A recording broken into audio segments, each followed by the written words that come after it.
जो रिक्वायरमेंट्स की बात करते हैं तो आपको मैं अपना रिक्वायरमेंट्स दिखा रहा हूँ। आप देख सकते हो ये ये हैं। और मैं अपना डंबल दिखाता हूँ। 3.5 किलो का वो मोटर है।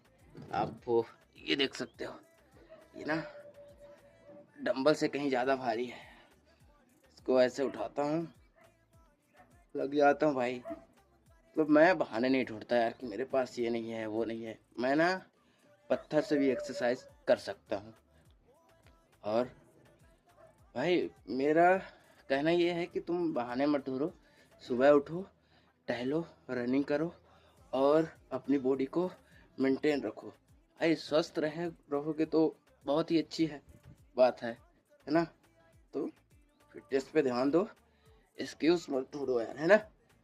देखा, मैंने करके दिखाया ना आपको, तो आप लोग भी करो, मेहनत करो और अच्छी बॉडी बनाओ और लोगों को दिखाओ कि मैं भी कर सकता हूँ। तो चलो, मिलते हैं अगली वीडियो में।